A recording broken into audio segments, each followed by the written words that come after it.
क्या? ये तुमने बिल्कुल भी सही नहीं किया कंचन। मैंने तुमसे बेशुमार प्यार किया, जिसके बदले तुमने मुझे क्या दिया? धोखा। ओ प्लीज, अब ना ये सारा ड्रामा करने की कोई जरूरत नहीं है। अब तुम सड़क पर आ गए हो, तो अब ये तुम्हारा बंगला नहीं, मेरा बंगला है। तो अपना बोरिया बिस्तर उठाओ और यहाँ से दफा हो जाओ, अभी के अभी। दीपक एक अमीर आदमी होता है। उसे कंचन नामक एक खूबसूरत मॉडर्न लड़की से प्यार होता है। दोनों की शादी भी हो जाती है, लेकिन शादी के कुछ दिन बाद नशे की हालत में कंचन दीपक से प्रॉपर्टी के कागजों पर दस्तखत करवाती है, जिससे अब दीपक की सारी जायदाद सब कुछ कंचन का हो जाता है। जिसके बाद अब कंचन दीपक को उसी के आलीशान बंगले से धक्के मारकर बाहर निकालती है। आ, आइंदा फिर कभी मुझे अपनी शक्ल मत दिखाना, क्योंकि ये अब कंचन कपूर का बंगला है और तुम्हारी यहाँ पर एंट्री बैंड है। दीपक अब यहाँ से वहाँ दर दर भटकने लगता है। वो बेचारा अनाथ था और अब उसके पास कुछ भी नहीं बचा था। सारी संपत्ति तो कंचन ने लूट ली थी। दीपक एक कंस्ट्रक्शन साइट पर मजदूरी करने लगता है। तभी मजदूरी का माल ढोते समय उसे देखकर दो आदमी बोलते हैं। अरे भाई, तुम ही हो ना वो जो पिछले साल बिजनेसमैन ऑफ द ईयर का अवार्ड जीते थे? और आज आज तुम यहाँ हम गरीबों के बीच मजदूरी कर रहे हो? अरे ऐसा भी क्या हो गया जो तुम्हारे इतने बुरे दिन आ गए? दीपक को बहुत बुरा लगता है, लेकिन वो हिम्मत नहीं हारता। वो एक किराए के मकान में रहने लगता है और वो धीरे धीरे अपने जीवन में आगे बढ़ने लगता है। एक दिन उसकी मुलाकात चांदनी नाम की एक लड़की से होती है, जो शहर से गांव में अपने बूढ़े नाना जी के पास आई होती है। वो मॉडर्न तो होती है, लेकिन फिर भी गरीब और साधारण किस्म की ही होती है। दोनों को धीरे धीरे एक दूसरे से प्यार होने लगता है और फिर दोनों शादी कर लेते हैं। दीपक और चांदनी दोनों एक नदी किनारे जाकर खाना खाते हैं। वहाँ पर दीपक ने सजावट की होती है। धीरे धीरे से मेरी जिंदगी में आना, धीरे धीरे से दिल को चुराना, तुमसे प्यार हमें है कितना जाने जाना, तुमसे मिलकर तुमको है बताना। I love you Chandni. I love you too Deepak. Chandni, मैं तुम्हें अब वो सारी खुशियां तो नहीं दे सकता, लेकिन इस सिंपल सी डिनर डेट में भी मेरा दुनिया भर का प्यार छुपा है तुम्हारे लिए। इट्स ओके दीपक, तुम्हारे साथ जो तुम्हारी पहली बीवी ने किया वो बहुत गलत किया, लेकिन अब तुम सिर्फ खुश रहो, क्योंकि तुम खुशियां डिजर्व करते हो। दीपक और चांदनी प्यार भरा समय बिताते हैं। वहीं दूसरी ओर कंचन बंगले में रहकर ऐशो आराम की जिंदगी बिता रही होती है। एक दिन कंस्ट्रक्शन साइट पर काम करते समय दीपक के पैर पर कई सारी ईंट एक साथ गिर जाती हैं, जिस कारण उसके पैरों से बहुत खून बहने लगता है। सभी लोग उसके पास इकट्ठा हो जाते हैं और उसे तुरंत अस्पताल ले जाया जाता है। उसका पैर बुरी तरह से फ्रैक्चर हो जाता है और अब वो घर पर ही आराम करने लगता है। चिंता मत करो दीपक, सब कुछ ठीक हो जाएगा। कैसे चांदनी, कैसे ठीक हो जाएगा सब कुछ? अब मैं घर पर ही हूं, ऐसे घर कैसे चलेगा? उसकी चिंता तुम मत करो दीपक, मैंने तय कर लिया है, मैं रोटी दाल और सब्जी बेचकर पैसे कमाऊंगी। शहरी हूँ, लेकिन अब शहर का टेस्ट गांव में लाऊंगी, अपना ठेला लगाकर। नहीं चांदनी, प्लीज ऐसा मत करो। नाना जी क्या कहेंगे, क्या सोचेंगे मेरे बारे में? प्लीज तुम ऐसा मत करो। मैं देख लूंगा, लेकिन तुम मेरी बीवी हो, तुम काम मत करो। ये क्या बात हुई भला? जब एक पति अपनी बीवी को कमाकर संभाल सकता है, तो फिर एक बीवी अपने पति को क्यों नहीं संभाल सकती भला? हाँ, और तुम्हारे साथ जो कुछ भी हुआ है, ये सब तुमने जानबूझकर थोड़ी ना किया दीपक। टेंशन मत लो, नाना जी कुछ नहीं कहेंगे, उल्टा वो खुश हो जाएंगे मुझे काम करता हुआ देख के। चांदनी अगले दिन से चौक पर ठेला लगाकर रोटी सब्जी और दाल चावल बेचने लगती है। एक दो दिन में ही उसके ठेले पर ग्राहकों की भीड़ जम जाती है और सभी को उसके हाथ का बना खाना बहुत पसंद भी आता है। वाह, अति उत्तम, बहुत ही अच्छा खाना बनाती हो तुम। अरे भाई, मुझे भी बहुत अच्छा लगा आपका खाना। जी करता है ये दाल और पीते ही जाऊं, पीते ही जाऊं। सच में ये घी वाली दाल बहुत स्वादिष्ट है। वाह। और ये जीरा राइस भी। धन्यवाद बहन जी, धन्यवाद भाई साहब। चांदनी के ठेले पर अब दिन ब दिन ग्राहकों का आना जाना बढ़ जाता है, जिस कारण लोग पूरे रास्ते को ब्लॉक कर देते हैं।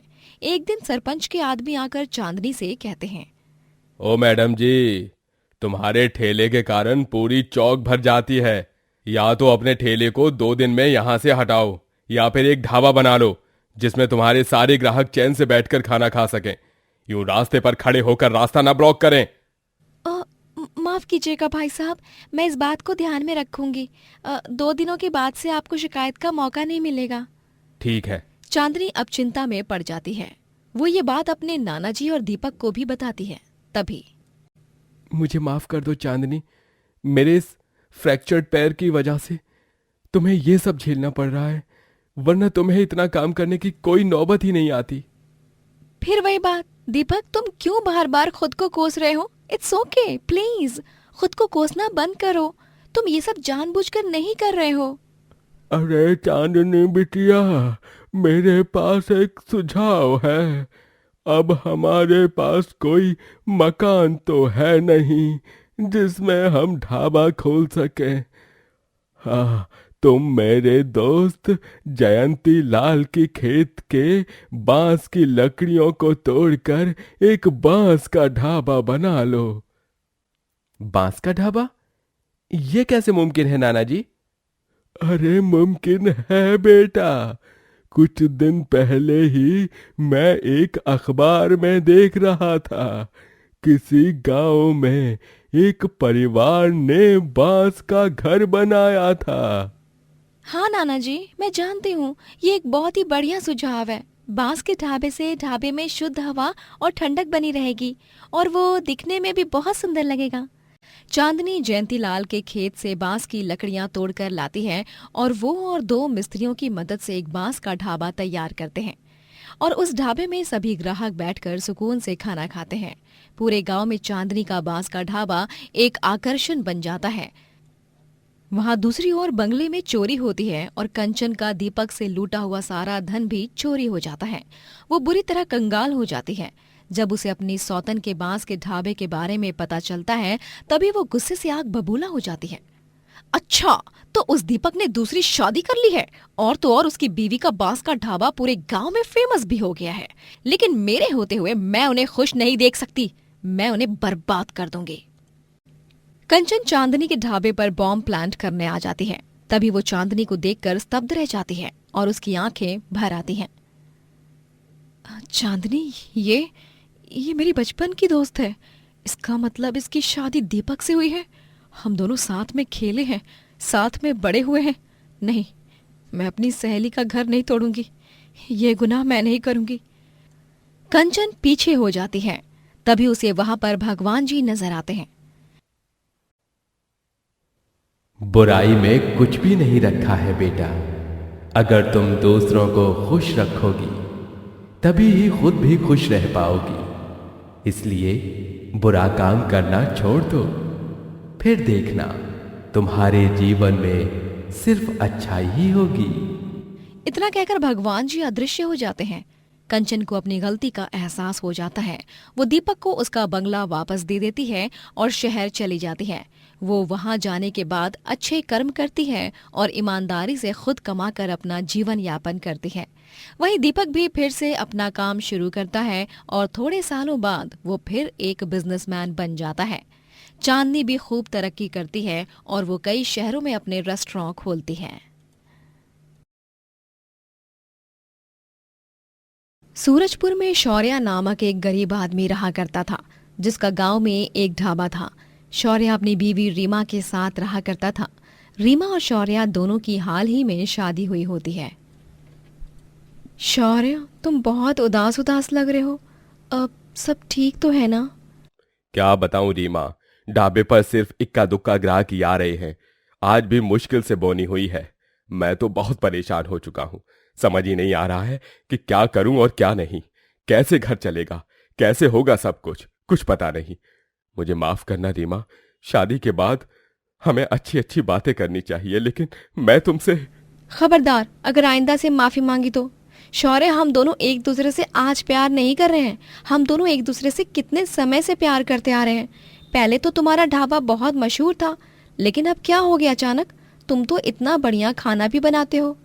पता नहीं रीमा, पहले गांव में सिर्फ मेरा ढाबा ही था, लेकिन समय के साथ साथ अभी गांव में कई सारे और भी नए ढाबे तैयार हो गए हैं जहां सस्ता खाना मिलता है, इसीलिए शायद। तुम चिंता मत करो शौर्य, हम तुम्हारे ढाबे को फिर से खड़ा करके ही रहेंगे।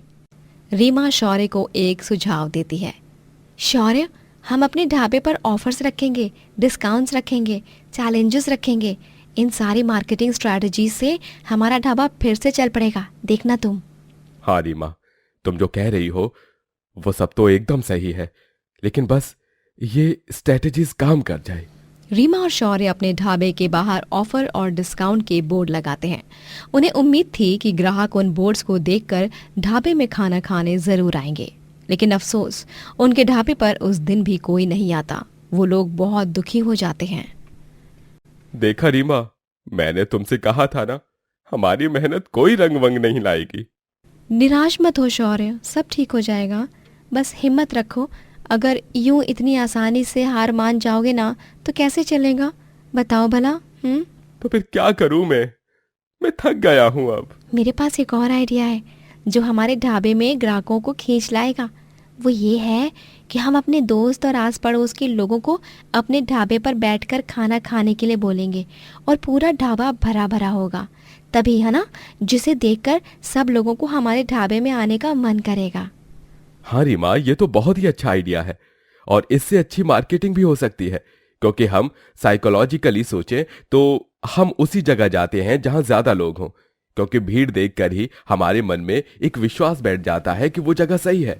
शौर्य और रीमा दोनों उस ट्रिक को अपनाकर गली मोहल्ले के पड़ोसियों और अपने दोस्तों को ढाबे में खाना खाने के लिए बैठाते हैं, ताकि बाहर के लोग ढाबे को भरा हुआ देखकर अंदर आने के बारे में सोचें। चिंता मत करो शौर्य, हमारा ये प्लान जरूर कामयाब होगा। I hope so Reema. Reema और शौर्य काफी देर तक इंतजार करते हैं, लेकिन कोई नहीं आता। शौर्य की आंखें नम हो जाती हैं। वो अब दुखी होकर ढाबे को नुकसान झेलते हुए नहीं देख पाता और ढाबे को बेच देता है। वो दोनों उस गांव को छोड़कर जाने का तय करते हैं। क्या हमें यहाँ से जाना होगा? हाँ रीमा, हम अब यहाँ और नहीं रहेंगे। गांव में मेरे फूफा जी और बुआ जी रहते हैं। माँ पापा के जाने के बाद उन्होंने ही मेरी देख रेख की थी। मैं अब गांव में ही सेटल होना चाहता हूँ। ठीक है शौर्य, यही सही रहेगा। शौर्य और रीमा दोनों गोवा चले जाते हैं, जिसके बाद वो अपने फूफा जी आनंदवर्धन और बुआ जी नीलिमा से मिलते हैं। जब वो फूफा जी को अपने ढाबे के बारे में बताते हैं तभी।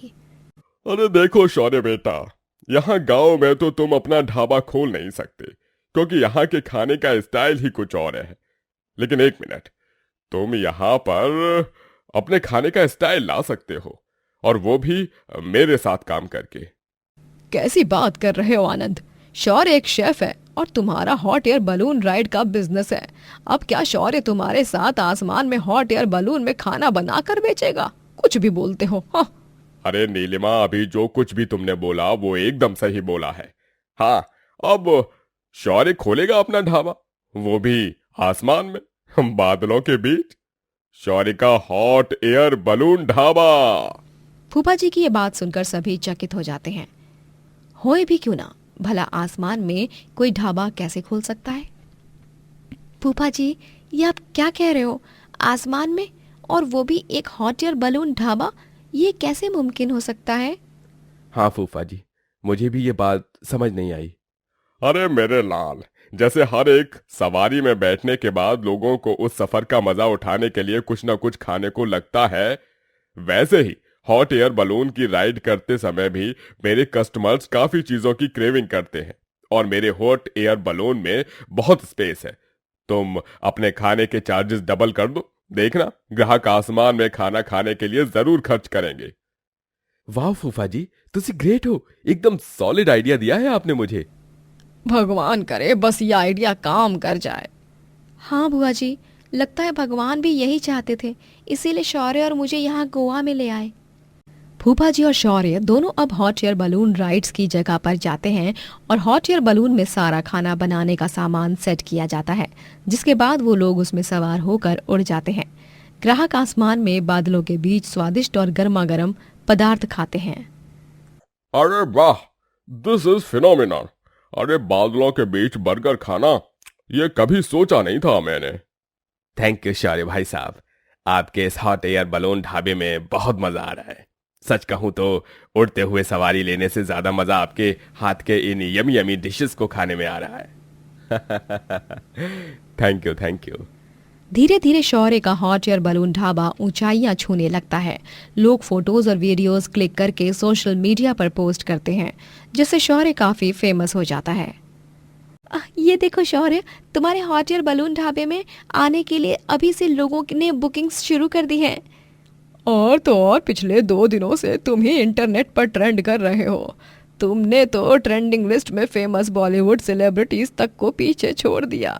अरे देखा शौर्य, मैंने कहा था ना ये आइडिया काम करेगा। देखा, कर गया ना काम। हाँ फूफा जी, थैंक यू सो मच, ये सब आपके कारण ही मुमकिन हो पाया। अरे come on my child, thank you बोलकर मुझे शर्मिंदा मत करो। मैं तो तुम्हारे पिता जैसा हूँ। पिता जैसा नहीं, आप ही मेरे पिता हो। आई लव यू फूफा जी, आई लव यू बुआ जी।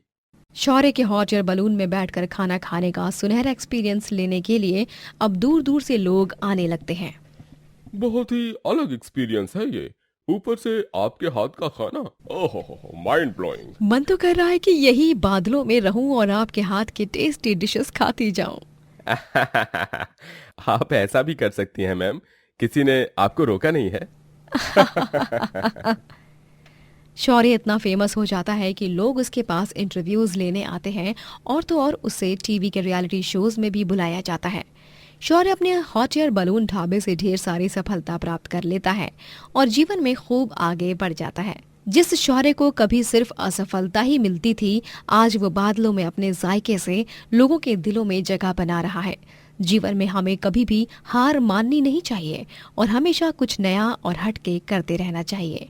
क्या पता शौर्य के बाद अगला नंबर आपका ही हो फेमस होने का।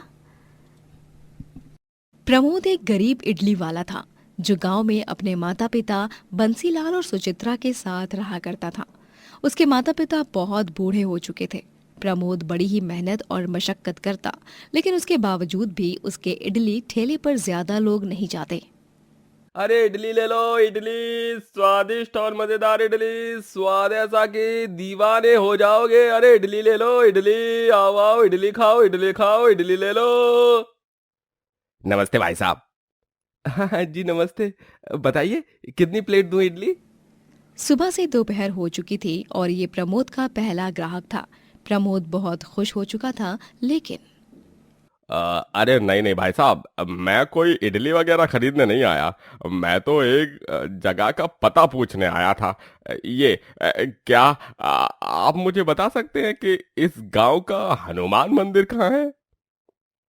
अच्छा, तो ये बात है। ठीक है जी, वो उस रास्ते से जाइए और वहां एक हाथ गाड़ी में बैठकर आपको हाथ गाड़ी वाला सीधे मंदिर तक छोड़ देगा। अच्छा ठीक है, धन्यवाद भाई साहब। प्रमोद बहुत उदास हो जाता है। गांव में उसकी इडलियों की बिक्री ही नहीं हो रही थी। एक दिन जब उसके माता पिता गांव की एक शादी में जाते हैं, तभी उस मंडप में आग लग जाती है, जिस आग में जलकर सभी जल जाते हैं और उस हादसे में प्रमोद अपने माता पिता को खो देता है। उन दोनों की मौत के बाद वो पूरी तरह टूट चुका था। माँ, पापा, मैं अब क्या करूंगा आप दोनों के बिना? हाँ, अब मैं इस दुनिया में कैसे जीऊंगा? आप दोनों ही मेरा सहारा थे, मेरा आसरा थे। आप दोनों के अलावा तो मेरा इस दुनिया में कोई भी नहीं है। ऐसा नहीं होना चाहिए था, ऐसा नहीं होना चाहिए था। प्रमोद अब ठीक से काम पर मन भी नहीं लगा पा रहा था। वो एक दिन एक फैसला लेता है। बस बहुत हुआ, अब मैं इस गांव में और नहीं रहूंगा।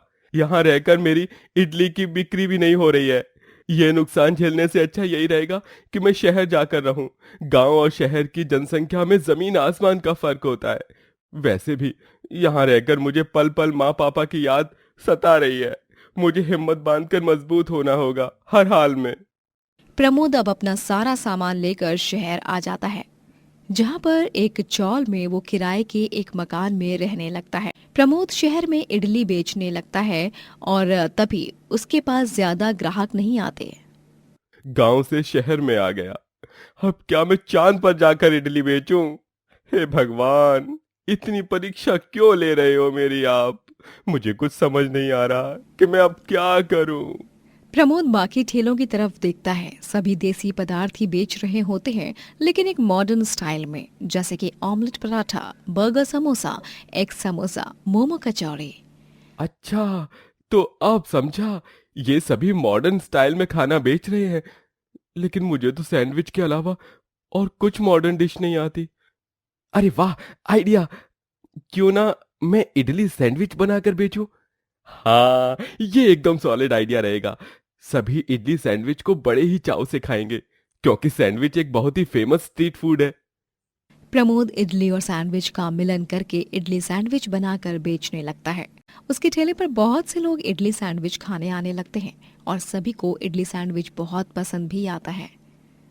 अरे वाह यार, क्या झकास इडली सैंडविच बनाया है, मजा ही आ गया। हाँ भाई, मुझे तो एक और प्लेट देना इडली सैंडविच। मैं तो तुम्हारे इडली सैंडविच का बहुत बड़ा फैन बन चुका हूँ। भैया, मैं एक यूट्यूबर व्लॉगर हूँ। क्या आप मुझे अपने इडली सैंडविच ठेले का वीडियो शूट करने दे सकते हो? मेरे पूरे 15,000 सब्सक्राइबर्स हैं। हाँ हाँ, क्यों नहीं, बिल्कुल बिल्कुल, करो ना शूट। प्रमोद का वीडियो 2 दिनों में ही वायरल हो जाता है और वो इंटरनेट पर हर जगह ट्रेंड करने लगता है। फेमस होने के बाद सभी लोग उसके साथ सेल्फीज क्लिक करने के लिए आते हैं। उसके बाद में और भी कई व्लॉगर्स और ब्लॉगर्स आकर उसका वीडियो रिकॉर्ड करने लगते हैं और उसका इंटरव्यू लेते हैं। प्रमोद कुछ ही दिनों में एक स्टार बन जाता है। अब उसके इडली सैंडविच ढाबे पर ग्राहकों की लंबी लाइन लगती ही रहती है। वो इडली सैंडविच बेच बेच कर बहुत पैसे कमा लेता है और एक बड़े घर में रहने लगता है। वो अपने इडली सैंडविच के कई सारे आउटलेट्स खोलता है और अब वो ढेर सारी संपत्ति का मालिक भी हो जाता है। सभी उसे प्रमोद इडली सैंडविच वाला के नाम से जानने लगते हैं। वो अपने बंगले में अपने माता पिता की बड़ी बड़ी तस्वीरें लगा लेता है। काश काश आप दोनों आज मेरे साथ होते माँ पापा। मुझे जीवन में इतना आगे बढ़ता हुआ देखकर आप दोनों कितने खुश होते। खैर, मैं जानता हूं कि आप दोनों जहां कहीं भी हो, मेरे साथ ही हो और मेरे पास हो, और आप दोनों को मुझ पर बहुत गर्व महसूस हो रहा होगा। एक दिन प्रमोद जब नींद से उठता है, तभी वो अपने आप को एक कमरे में किडनैप्ड पाता है। उसके हाथ पांव बांधे हुए होते हैं और वो हिल डुल नहीं पा रहा होता है। ये क्या? मेरे मेरे हाथ पांव बंधे हुए? ये मैं कहाँ आ गया? ये कौन सी जगह है? प्रमोद तभी एक आदमी को उस कमरे में आते हुए देखता है, जो हूबहू प्रमोद जैसा ही दिखता है। प्रमोद उसे देखकर हैरान रह जाता है। तुम कौन हो? तुम तो बिल्कुल मेरी तरह ही दिखते हो। ऐसे कैसे संभव हो सकता है? तुम हो कौन? अरे मुझे बताओ, तुम कौन हो? मैं तो प्रमोद हूँ। हाँ, तुम कौन हो? अरे बकवास मत करो, मैं प्रमोद हूँ, तुम कोई बहरूपिया हो। अच्छा ठीक है, ज्यादा सस्पेंस ना बढ़ाते हुए सच बता ही देता हूँ। तूने वो बात तो सुनी होगी ना, इस दुनिया में एक जैसे दिखने वाले 7 लोग होते हैं। बस उन्हीं 7 लोगों में से मैं तुम्हारा एक हमशक्ल हूँ। और अब पूरी दुनिया के सामने मैं प्रमोद बनकर जीऊंगा और तुम यहाँ पर घुट घुट के मरोगे। ये सुनकर प्रमोद के होश उड़ जाते हैं। वो बहुत घबरा जाता है। मेरा असली नाम तो कौशिक है, लेकिन अब वो बदलकर प्रमोद हो गया है, समझे तुम? अब तो मेरा कुछ नहीं बिगाड़ सकते प्रमोद। कौशिक प्रमोद बनकर उसकी संपत्ति पर भी राज करने लगता है। कई दिनों तक एक ही कमरे में बंद रहता है वो प्रमोद। कौशिक के लिए प्रमोद बनकर जीना थोड़ा मुश्किल तो होता है, लेकिन वो फिर भी लालच में आकर जी लेता है। प्रमोद जिस कमरे में बंद होता है, उसके बाहर गुंडे तैनात होते हैं और उस कमरे में तो कोई खिड़की भी नहीं होती जिसके बाहर प्रमोद भाग सके। ये कहाँ फंस गया मैं? क्या से क्या हो गया है ये सब? अब मैं यहाँ से कैसे बच निकलूं? यहाँ पर तो कोई खिड़की भी नहीं है, और ये दोनों गुंडे तो कमरे के दरवाजे पर ही चौकीदारी कर रहे हैं। ऊपर से सबसे बड़ी मुसीबत यह है कि मेरे हाथ पैर बंधे हुए हैं।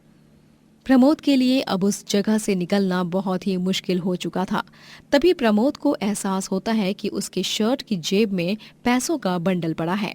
वो उन गुंडों को वो पैसे दे देता है और गुंडे भी खुशी खुशी उन पैसों को रख लेते हैं और प्रमोद को जाने देते हैं। कौशिक एक जगह पर लाइव इंटरव्यू दे रहा होता है और इडली सैंडविच आउटलेट्स के बारे में बात कर रहा होता है। तभी वहां पर प्रमोद आ जाता है और इंटरव्यू रोकता है। रुको रुको, ये असली प्रमोद नहीं है, मैं असली प्रमोद हूँ। ये कैसे हो सकता है? अरे भाई, ये आदमी कौन है? इसे यहां से भगाओ। लगता है कोई हमशक्ल ही है, आ गया फायदा उठाने। चल निकल यहां से। हम शक्ल कौन है इसका? सच तो अभी पता चल जाएगा। तुम दोनों अभी इडली सैंडविच बनाओगे और जो स्वाद प्रमोद के स्वाद से मैच होगा वही असली प्रमोद होगा। कौशिक अंदर ही अंदर डर जाता है। दोनों इडली सैंडविच बनाना शुरू करते हैं, लेकिन कौशिक को इडली तक बनाना नहीं आता और इस तरह उसका राज सभी के सामने आ जाता है और उसे पुलिस गिरफ्तार कर लेते हैं। प्रमोद अपने जीवन में खूब सफलता प्राप्त करता है और उसके इडली सैंडविच इंटरनेशनली भी फेमस हो जाते हैं।